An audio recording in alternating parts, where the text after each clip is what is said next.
in a West End production of Oliver when he was a kid. And this hour will feature the videos of Phil Collins. We'll take a look at his albums, and we'll cover his life. So it should be a good hour, especially if you're a Phil Collins fan. Not only that, but we have a $25 dinner gift certificate. This is good for dinner at Peter Duca's, Jessica's in Framingham. That's with tonight's trivia question. Super battle tonight. Howard Jones picked up his first win last night over Judas Priest. He's in it tonight and taking on Howard Jones' Graham Nash. This should be a good battle. That's tonight at 9:30. Super video of the day a little bit later on in the hour. I'm not going to tell you what that is. You think about it. You've been making the calls. You probably know what it is. So we'll find out a little bit later on in the hour tonight. So if you're a Phil Collins fan, sit back, get set, or I'll let Phil tell you.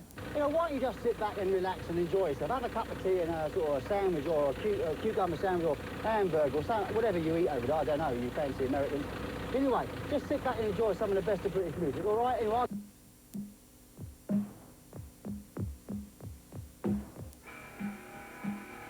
Here tonight is Phil Collins. We'll look into the life of Phil Collins, his early career, how he got involved with Genesis as a superstar. Show continues. Franking cannot be here to perform the song, so I'm going to have to do it myself. This is called Against All Odds on the V.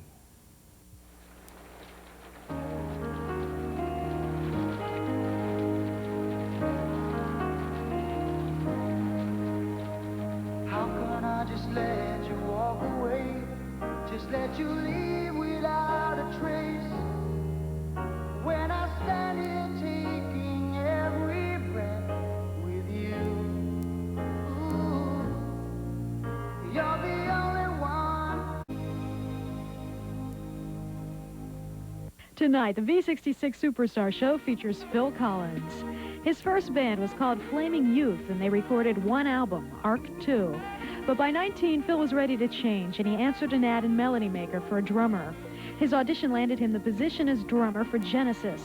He was the fourth person to hold this position, and he arrived just in time to record the third Genesis album, Nursery Crime, in 1970. Genesis continued to increase their supergroup status through the early 70s until Peter Gabriel announced that he would be leaving the group in 1974. Many saw this move as the end of the band, but Mike Rutherford, Tony Banks, and Phil Collins decided to continue the band. They auditioned over 400 singers before they settled on Phil Collins to take over the vocals.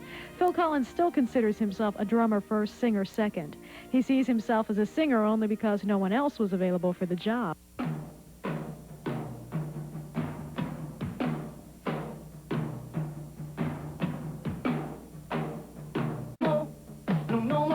Phil Collins toured with Genesis through most of the 70s.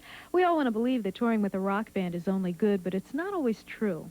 Phil Collins returned home from touring in 1978 to find that his marriage was falling apart.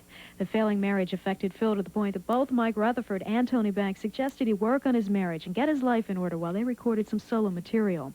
Well, Phil tried, but the marriage still ended in divorce. This breakup was the inspiration of many songs from Phil Collins, which was a way of therapy for him. He never intended to make a solo album, but the works created a marvelous debut, Face Value. The band Genesis seemed to only benefit from the solo efforts of each of its members. They continue success as a group now. Currently, Genesis is working on their new album. It's expected out in June. Phil Collins' solo projects have taken him past the 3 successful albums. He's produced albums such as the album for ABBA member Frida, which included I Know There's Something Going On. He played drums on Robert Plant's album Pictures at 11 and has recorded the drum tracks for 5 of the 6 Brand X LPs. That's a jazz rock group. Currently, Phil Collins has worked with Howard Jones on his new EP called No One Is to Blame. Probably one of the bigger success efforts as a duet came when Phil Collins teamed up with Philip Bailey, not only to do the video and song Easy Lover, but Phil Collins also produced that album for Philip Bailey. He'll tell us a little bit about the album, producing it, and putting the video together, and we'll roll that video coming up as the Superstar Show continues right after this. And the duet. The Phil Bailey album was a great thing, one of the things I wanted to do. I mean, it was a big break into R&B for me. For him to ask me, being sort of one of the main members of Earth, Wind & Fire. So that was a good experience for me. I viewed it as a challenge, and it was good for him because it put him in front of a different audience because I was involved. So the actual video for Easy Lover and the song Easy Lover came about was the last song we actually recorded as a group. You know, the group of musicians that you get together for the album, which was Darryl, me, Lisette Wilson, and Nathan East. We all got together, and me and Phil agreed that we should try and write something with this with this lineup, so that we could really, you know, do something together. So we sat down and really just one night worked up this song, and we put it down at the end of the evening so I wouldn't forget it, and the next day we came in and listened to it, and we said there's nothing really wrong with it, let's keep that. So that was that. We did the backing track. I went away and wrote the melody and the words, came back, and then Phil said, you've got to sing it with us, aren't you? So I said, well, I suppose so. And then you'll do a video, won't you? I said, well, I suppose so. So we did, because I think we both knew the record was going to be a big record. I mean, it was a good song.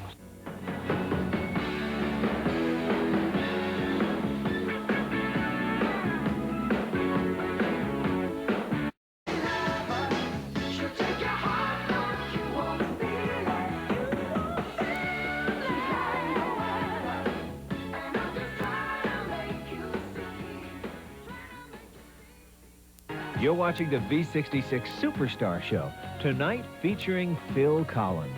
It's time now for the Super Battle. Here's Mary Jo. I Missed Again and In the Air Tonight.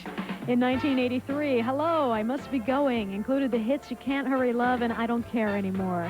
And just this past year, 1985, saw the release of No Jacket Required, which included One More Night and Take Me Home. This is the V-66 Superstar record track, and tonight we're featuring Phil Collins.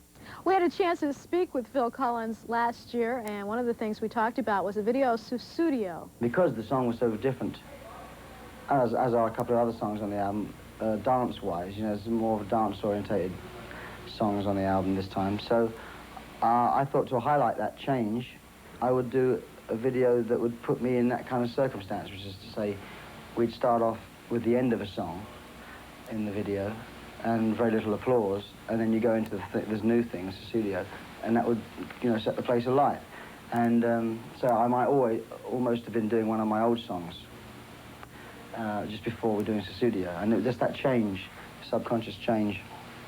People would, you know, it works as on, you know, in different levels, but that was one of the things I wanted to try and get across, the difference in some of the new music, and we did it in a club because it was a dance song. Thank you then, gentlemen. Well, it's our last song now. Thank you very much for coming. We're going to try, this is a tune called Studio. Thanks for joining us tonight on the V-66 Superstar Show. I've gotten so many letters saying, when Phil Collins? When? And we finally got around to doing Phil Collins' much requested show. Hope you enjoyed it tonight. Tomorrow night at 9 o'clock, the V-66 Superstar Show, Billy Joel. And look how the Piano Man got his start, to the Piano Man. You know, Billy and Christy went to see the Rambo movie. Said it was the worst movie they ever saw. Didn't like it at all. Just thought I'd throw that in. Anyway, tomorrow night we'll find out more about the people who didn't like Rambo. Billy Joel tomorrow night on the Superstar Show. Tonight, though, Phil Collins, and we'll close out with yet another one of his #1 hits. It's One More Night on V-66. Yeah.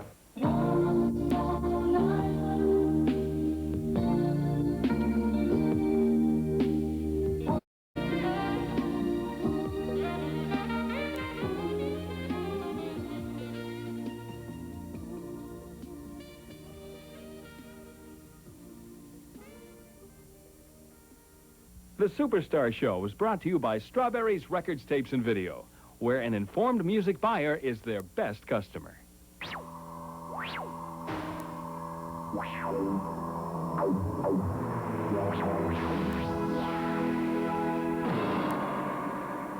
V-66, the beat goes on.